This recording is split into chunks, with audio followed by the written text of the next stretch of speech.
Welcome to a section where we will learn how to manipulate large datasets. And the first one is going to be unconditional insert, which is just a variation of the insert statement that we learned earlier. However, rather than inserting row by row, just in one transaction, we will insert multiple rows, even to multiple tables at once. So this benefits also not just because of the speed of moving the data or inserting the data, but also if one statement or at one point of time the transaction fails, a whole rollback is going to be performed. The first one we're going to learn is the unconditional insert.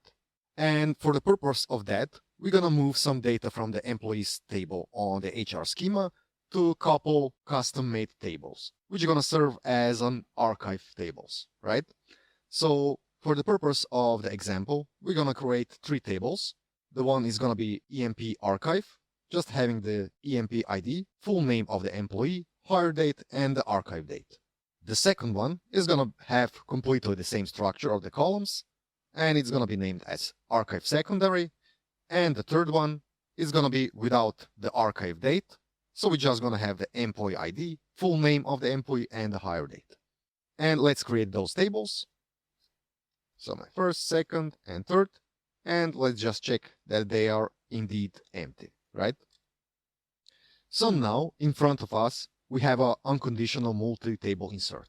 Of course, this statement could work only with one table, but for the sake of the example and on how this statement works, we're going to insert into those three tables that we created earlier.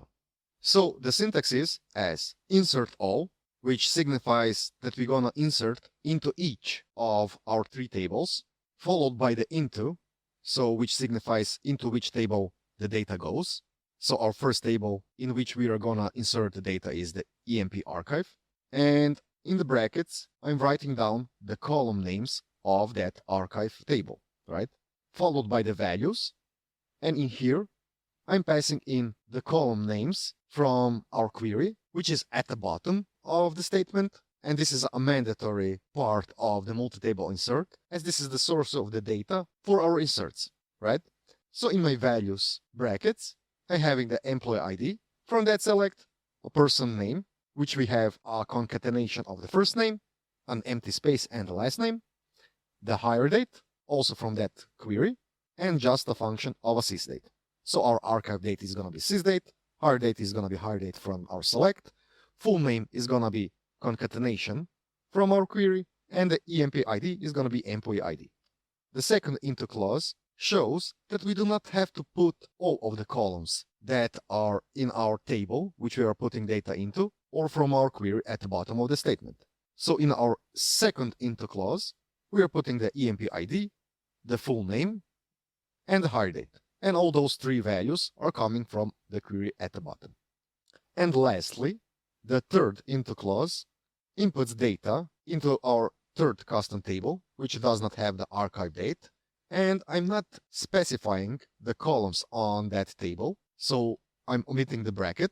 I'm just putting in results from our query.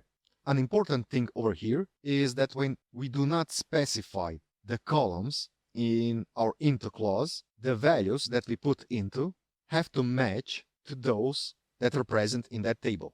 So the data type and the number of the columns has to match, okay? And lastly, as we mentioned, the select query at the bottom of the statement is a mandatory thing, and this could be a complex query, so using joins, order bys, groupings, and so on, right? So let's execute this query, and let's check after that the data. So now I have 380 rows inserted, and this shows all of the rows that were inserted. So into my first table, there were 106 rows inserted, the same for the second, and also for the third. And let's just check the data. So in my EMP archive, we can see that we got EMP ID as employee ID from the employees table, full name, which is the concatenation of the first name and the last name, the hire date, which is the hire date from the employees table, and the archive date, which is just the sysdate, right? In my secondary table, we omitted the archive date, and we saw these functions also completely normal as the archive date as null. And the third one, where we didn't put the archive date, but we also omitted the columns of the values, and we saw this also functions very good. Now you see how in one go we can move data or transform it to another table. This is it for this one, and see you in the next one.